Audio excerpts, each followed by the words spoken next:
दोस्तों नमस्ते, मैं सुशील कुलकर्णी। आप देख रहे हैं एनालाइजर न्यूज हिंदी। शिवसेना शिवसेना उद्धव बाला साहब ठाकरे, ये जो टेम्पररी नाम उद्धव ठाकरे के गुट को मिला है उसी नाम पर हम चलते हैं। शिवसेना उद्धव ठाकरे गट, ऐसा शॉर्ट करके हम आगे चलते हैं। शिवसेना उद्धव ठाकरे गट के सामने एक एक परेशानियां बढ़ती जा रही है। पहले उनके पार्टी का नाम सीज हुआ, उसके बाद उनके पार्टी का चुनाव चिन्ह सीज हुआ, अलग चिन्ह लेना पड़ा, नाम में कुछ एडिशंस करने पड़े और भी कई दिक्कतें उद्धव ठाकरे के सामने बढ़ती जा रही है। जैसे तैसे करके चुनाव आयोग ने उद्धव ठाकरे को मशाल चिन्ह दिया और इस चिन्ह को लेकर भी विवाद निर्माण हुए। शायद जॉर्ज फर्नांडिस द्वारा स्थापित समता पार्टी द्वारा इस चिन्ह के ऊपर आक्षेप लिया गया है कि चुनाव आयोग ने हमें भी यही चिन्ह दिया है और इसके साथ साथ शिवसेना को भी दिया है, तो इसमें बड़ी दिक्कत हो सकती है। अब समता पार्टी के इस आक्षेप के साथ और परेशानी उद्धव ठाकरे के सामने बढ़ रही है। कहीं ये परेशानी महाराष्ट्र और टेम्पररी है, इसलिए बड़ा कोई प्रॉब्लम नहीं होगा। वैसे शिवसेना के लोग भी कह रहे हैं कि इसी एक इलेक्शन के लिए, बाई इलेक्शन के लिए ये चिन्ह दिया गया है, इसलिए मुझे इसमें कोई बड़ी आपत्ति शिवसेना के लिए नहीं दिखाई दे रही है। साथ ही साथ चर्चा भी शुरू हो गई है कि अंधेरी के उपचुनाव में जो शिवसेना के प्रत्याशी है उनको ही शायद शिंदे अपने साथ ले सकते हैं। ये भी चर्चा चल रही है। मैं नहीं मानता कि ऐसे होगा, लेकिन ऐसे होता है तो उद्धव ठाकरे की दिक्कतें और भी बढ़ सकती है।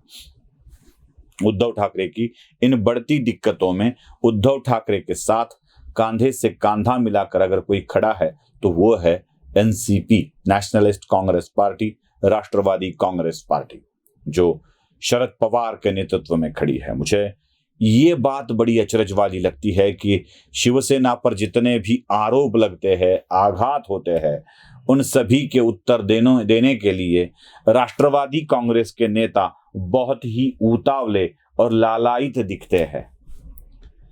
कभी जयंत पाटिल सामने आ जाते हैं शिवसेना को संभालने के लिए, कभी अजित पवार आ जाते हैं, तो सुप्रिया सुळे तो उनके घर का मामला है, शिवसेना उनके लिए दूसरा घर है।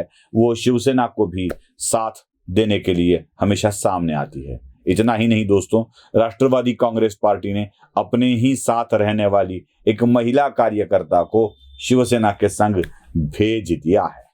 दोस्तों, शिवसेना के साथ में राष्ट्रवादी कांग्रेस इस तरह से खड़ी है जैसे लगता है कि मैं एक दूजे के लिए फिल्म देख रहा हूं। मतलब बस we are made for each other समझे, ऐसा ही कोई गाना गा रहे हैं समुंदर के किनारे कमल हसन और उनकी अभिनेत्री, ऐसा ही प्रतीत होता है।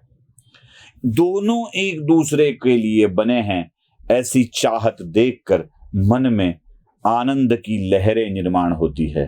भाई क्या प्यार है दो पार्टियों के बीच में। मैंने सुना है कि बाला साहब ठाकरे शरद पवार के लिए कुछ अच्छे अच्छे लफ्जों का इस्तेमाल करते थे। मराठी में वो उन्हें मैद्याचं पोतं कहा करते थे। मैदा होता है आटा, उसकी बोरी कहा करते थे। और साथ ही साथ उन्होंने मुर्गे और मुर्गी की उपाधि भी दी थी। उन्होंने कहा था कि वेंकीज की पोल्ट्री में कितनी मुर्गियां किसकी है ये मुझे पता है। वो शायद शरद पवार के लिए ही बाला साहब कहते थे। आपकी मुर्गियां आपके पास रखो, हमारा मुर्गा आपके पास नहीं आएगा। शायद ऐसे भी कुछ लफ्ज बाला साहब ठाकरे ने शरद पवार के लिए इस्तेमाल किए थे। इतना प्यार इन दोनों में पहले से था। वो शरद बाबू के दोस्त जरूर थे, लेकिन साथ लेने के लायक नहीं समझते थे। ठीक है, उद्धव ठाकरे को लगा होगा कि अपने पिताजी का इतना बड़ा दोस्ताना हम आगे बढ़ाते हैं और वो साथ ले जाते हैं। दोस्तों, कोई भी मदद, कोई भी संबंध स्वार्थ के लिए अगर होते हैं, खासकर राजनीति में कोई किसी के ऊपर यूं ही मेहरबान नहीं होता है। कोई किसी के ऊपर मेहरबान होता है तो उसके पीछे बड़े बड़े राज छुपे होते हैं, कुछ संभावनाएं होती है, कुछ फायदे होते हैं। ऐसा ही फायदा मुझे एनसीपी को नजर आ रहा है एनसीपी को होते हुए, जो शिवसेना का इतना साथ दे रहे हैं। दोस्तों, महाराष्ट्र की राजनीति की अगर हम बात समझे तो एक बात आपको ध्यान में आएगी कि 4 पार्टियों में महाराष्ट्र की राजनीति बढ़ चुकी थी। इनमें से 2 पार्टियां स्थानिक थी, राज्य स्तरीय थी, और 2 नेशनल। अब 4 की जगह यह संख्या 5 हो गई है। अब 5 राज्य की उसमें से 3 राज्य की और 2 नेशनल पार्टियां बन गई है। वैसे तो मनसे की बात हो सकती है, लेकिन मैं नहीं मानता कि इतने व्यापक तौर पर पूरे महाराष्ट्र में मनसे का कोई प्रभाव है।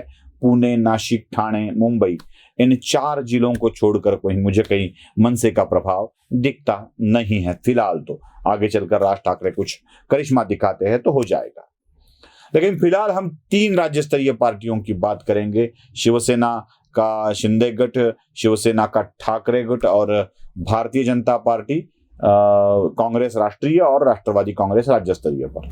इन 5 पार्टियों में अब जनमत को बिखरते हुए हमने देखा है, मतदाताओं को बिखरते हुए हमने देखा है। दोस्तों, हर एक पार्टी की अपनी अपनी एक विचारधारा है, अपनी अपनी लॉबी उनके साथ है। मतलब कांग्रेस को अगर हम साथ पकड़े तो अनुसूचित जाति, जनजाति और साथ ही साथ मुसलमान का एक अलग वर्ग कांग्रेस के साथ में हमें दिखाई देता है। हालांकि उसमें बड़ी सेंध लग चुकी है। एमआईएम के प्रवेश के साथ साथ मुसलमान भी अब एमआईएम की तरफ जाने लगे हैं। नांदेड़, औरंगाबाद या मुंबई में भी एमआईएम का प्रवेश होता दिख रहा है। साथ ही में राष्ट्रवादी कांग्रेस पार्टी के साथ एक अलग तबका है जो महाराष्ट्र में मराठा समाज से जुड़े जो प्रस्तापित वर्ग है वो भी एनसीपी के साथ जुड़ा हुआ है। साथ ही साथ में कुछ आरक्षित प्रवर्गों को, अनुसूचित जाति के साथ वो भी राष्ट्रवादी के कुछ नेता जुड़े हुए हैं और मुसलमानों में वो भी अपना शेयर बनाना चाहते हैं। लेकिन कांग्रेस और एमआईएम के होते हुए राष्ट्रवादी को मुसलमान के बड़े बहुत सारे वोट मिल नहीं सकते हैं। शिवसेना एक ऐसा पक्ष है जिनके पास सामान्य वर्ग का मराठा, जो जनजातियों का विचार न करते हुए इकट्ठा हुआ लोग थे, वो शिवसेना के साथ है, जिनमें अब बड़ी दरार हो गई है शिंदे और ठाकरे के बीच में। भारतीय जनता पार्टी की अपनी अपनी एक वोट बैंक है जो माइनॉरिटी को साथ लेते हुए ब्राह्मण, मारवाड़ी, जैन, गुजराती जो समुदाय महाराष्ट्र में बसता है वो उनके साथ है। साथ ही साथ ओबीसी का एक बहुत बड़ा वर्ग भारतीय जनता पार्टी के साथ है और मराठा समाज में भी भारतीय जनता पार्टी अपनी साख जमा रही है। अब जो वर्ग जिनके साथ है उनके साथ है, किसी वर्ग को, किसी पार्टी से किसी वर्ग को कम किए बिना दूसरे स्थानीय पार्टी का ग्रोथ होना मुश्किल है, नामुमकिन है। यह राष्ट्रवादी अच्छी तरह से जानती है। तो राष्ट्रवादी कांग्रेस पार्टी यही प्रयत्न कर रही है कि शिवसेना के जितने भी मराठा वोट है वो सारे के सारे अपने पास आ जाए। अगर वोट को पूरी तरह से अपने साथ लेना है तो राष्ट्रवादी कांग्रेस के लिए एक ही पर्याय बाकी रहता है और वो है कि शिवसेना को खत्म कर दो, तहस नहस कर दो शिवसेना के अस्तित्व को। उसमें गुस्सा आ जाए उन नेताओं में, कार्यकर्ताओं में, और वो भारतीय जनता पार्टी से नफरत करने लगे। और जैसे ही वो भारतीय जनता पार्टी से नफरत करने लगेंगे, शिवसेना में उन्हें अपनी राजकीय करियर का कोई ज्यादा करिश्मा होगा ऐसे नहीं दिखने लगेगा, तो स्वाभाविक तौर पर एनसीपी की तरफ बढ़ने लगेंगे। और यही चाहते हैं शरद पवार। इसीलिए शरद पवार और उनके लोग शिवसेना के साथ अपने संबंध और ज्यादा मजबूत बनाते जा रहे हैं। शिवसेना के विषय में जितनी ज्यादा आलोचना शिवसेना के ही नेता, उद्धव ठाकरे गट के शिवसेना के ही नेता नहीं करते, उतनी बड़ी ताकत लगाकर शरद पवार के लोग भारतीय जनता पार्टी की और शिंदे की आलोचना करते नजर आ रहे हैं। ये थोड़ी सी एक गड़बड़ हो गई, वरना बहुत कुछ सही होता जा रहा था। और गड़बड़ ये हो गई, वो समझते थे कि शिवसेना फूटेगी और उसके बाद शिवसेना के कुछ लोग भारतीय जनता पार्टी में शामिल हो जाएंगे और इसके साथ ही साथ गद्दारी का स्टैंप लगाकर शिवसेना उनके ऊपर टूट पड़ेगी और बाकी बचे लोग एनसीपी में आ जाएंगे, भारतीय जनता पार्टी के खिलाफ मराठा समाज में विद्रोह होगा, ऐसा सोचा था लेकिन ऐसा नहीं हुआ। शिवसेना टूटी जरूर, लेकिन वो अलग, उन्होंने खुद को शिवसेना कहना शुरू कर दिया और एक अलग ही राजनीति महाराष्ट्र में स्थिति पैदा हो गई है। कुछ अपने दांव पेचों को अलग तरह से पड़ता देख शरद पवार बहुत ही हैरान थे और इसीलिए आज टूटी बिखरती शिवसेना को साथ में लेकर उनके बने बनाए कार्यकर्ताओं को अपने शरण में लेने की तैयारी शरद पवार ने शुरू कर दी है। ये तैयारी शरद पवार को भी मालूम है, पूरा महाराष्ट्र जानता है, लेकिन उद्धव ठाकरे क्यों नहीं जानते हैं, यही एक सवाल हमारे मन में भी आता है, आपके मन में भी आता होगा और इससे आप सहमत होंगे तो लाइक शेयर जरूर करिएगा, कमेंट बॉक्स में जरूर लिखिएगा। जिन्होंने अब तक इस चैनल को सब्सक्राइब नहीं किया है वो भी इस चैनल को जरूर सब्सक्राइब करें। धन्यवाद।